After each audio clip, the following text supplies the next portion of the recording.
उत्तर प्रदेश के ज़िला शाहजहांपुर में लखनऊ एसटीएफ और शाहजहांपुर एसओजी थाना सदर बाज़ार पुलिस की मुश्तरका टीम ने 2 स्मगलर्स रितीश पटेल और मोहन पटेल को गिरफ्तार करके उनके कब्जे से 22 किलो 300 ग्राम चरस बरामद किया है। पुलिस के मुताबिक जब्त की गई मंशियात की कीमत बैनुल-अक़वामी मार्केट में 44 करोड़ 60 लाख रुपये है।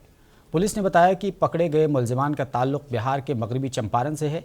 पूछताछ के दौरान मुलजिमान ने बताया कि वो इस तरह के मंशियात नेपाल से स्मगलिंग के जरिए लाकर मगरबी उत्तर प्रदेश, हरियाणा और पंजाब वगैरह में सप्लाई किया करते थे। ये जो चरस है ये नेपाल से लाते हैं और इसकी खपत ये पश्चिमी उत्तर प्रदेश और पंजाब, हरियाणा इत्यादि जगहों पर करते हैं। इसका पूरा अपलिंक और डाउनलिंक के संबंध में गहनता से पूछताछ की गई और उसके आधार पर अग्रिम कार्रवाइयां चल रही हैं। दोनों अभियुक्तों के विरुद्ध सुसंगत धाराओं के अंतर्गत थाना सदर बाजार में अभियोग पंजीकृत कर अग्रिम वैधानिक कार्रवाई की जा रही है। उत्तर प्रदेश के ज़िला रामपुर में एक खातून का बरहना हालत में घूमने का वीडियो वायरल है। मामला थाना मिलक इलाके का है, जहां सर्द तरीन रात में एक खातून बिल्कुल बरहना हालत में घूमते हुए सीसीटीवी कैमरे में कैद हो गई।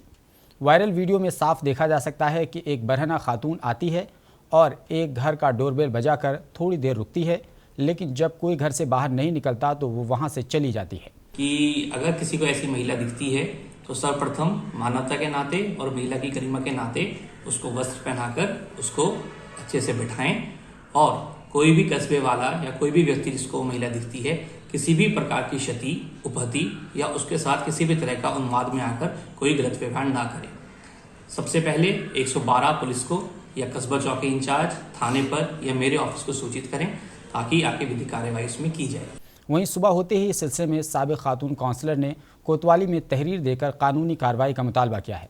अब ये महिला क्या चाह रही है, क्या है, इसकी सभी तकनीकी मदद के द्वारा एनालिसिस किया जा रहा है। उस पूरे कस्बे के सीसीटीवी वीडियो फुटेज को देखा जा रहा है, उसकी पूरी ट्रैक रिकॉर्ड करा जा रहा है कि वो कहाँ से आई है, किस तरफ जा रही है, ताकि सारी चीज़ें सामने आ सकें। फिलहाल ये वाज़ेह नहीं हो सका है कि यह खातून कौन है और बरहना हालत में इतनी सर्द रात में तन्हा क्यों घूम रही है। पुलिस सीसीटीवी और दीगर ज़राए की मदद से इस मामले में सभी पहलुओं से तहकीकात कर रही है। एक तरफ हुकूमत तरक्याती कामों की बेहतरी के लिए करोड़ों रुपए की मशीनरी की मद में मुसलसल खर्च कर रही है, लेकिन कानपुर देहात के रनिया नगर पंचायत में करोड़ों रुपए की लागत से खरीदी गई मशीनरी एक कोने में खड़ी बगैर इस्तेमाल किए हुए ही ज़ाय हो रही हैं। उनमें हिफाजती tanker, water tanker, mobile toilet, dustbin, e rickshaw, tractor, loader वगैरह शामिल हैं। रनिया नगर पंचायत में गुज़िश्ता चंद महीनों में मशीनरी के कई आलात खरीदे गए, जिसका मकसद मुलाजमीन को बेहतर सफाई और सहूलियात के आलात फराहम करना है ताकि उसका फ़ायदा नगर पंचायत के अवाम को बराह रास्त मिल सके। रनिया जो है नई नगर पंचायत बनी है, हम लोग पूरी तरह से इसके लिए कार्य कर रहे हैं कि रनिया एरिया में इंडस्ट्रियल एरिया भी है, वहाँ पे स्वच्छता रहे और इसी के तहत इन इक्विपमेंट्स का, रोलर्स का, मोबाइल टॉयलेट्स का, इन सब का क्रय किया गया है और जिनको शीघ्र ही टेक्निकल सत्यापन और पूर्ण भुगतान के बाद प्रयोग में लाया जाएगा। खुले आसमान तले खड़े करने के सबब नई खरीदी गई मशीनरीज को जंग लग रहा है। मामला मीडिया में आने के बाद हुकाम इस पूरे मामले में कागजी कार्रवाई मुकम्मल ना होने का हवाला दे रहे हैं।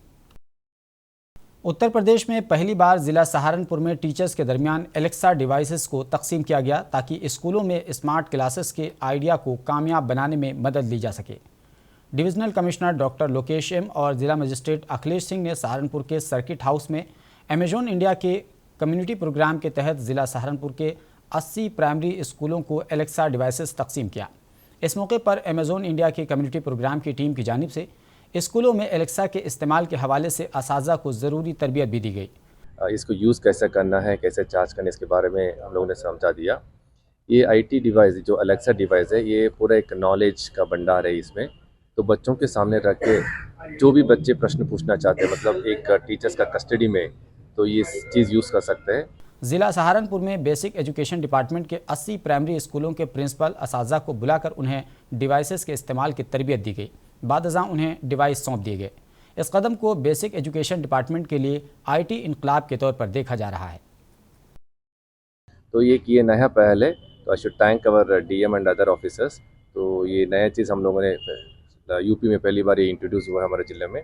तो एक आईटी रेवोल्यूशन है ये एजुकेशन डिपार्टमेंट। अयोध्या में आम आदमी पार्टी के कारकुनों ने बिजली की कीमतों में इजाफे के खिलाफ सिविल लाइन के गांधी पार्क में धरना दिया। इस मौके पर आम आदमी पार्टी के ज़िला ओहदेदारान मौजूद थे। पार्टी के जिला सदर अनिल प्रजापति ने बताया कि बिजली के बिल में 20% इजाफा होने वाला है, इसीलिए हम उसके खिलाफ एहतजाज कर रहे हैं। एक तरफ देश में महंगाई इतनी चरम सीमा पे है, बेरोजगारी इतनी चरम सीमा पे चल रही है और उस पर एक नया बोझ जनता पे लादने जा रही है माननीय भारतीय जनता पार्टी, योगी सरकार। तो उसके खिलाफ आज गांधी पार्क में हम लोगों ने धरना प्रदर्शन दिया है। क्योंकि अगर बिजली का बिल बढ़ेगा तो किसानों, मजदूरों और गरीबों का बिजली का बिल भी बढ़ जाएगा।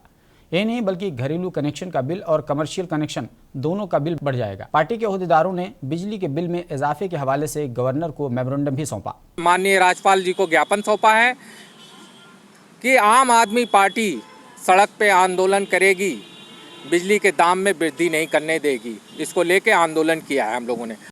साथ ही खबरदार किया कि अगर बिजली बिल की महंगाई बढ़ी तो आम आदमी पार्टी सड़कों पर उतरकर एहतजाज करेगी। बिजली बिल कम करो, कम करो, कम करो।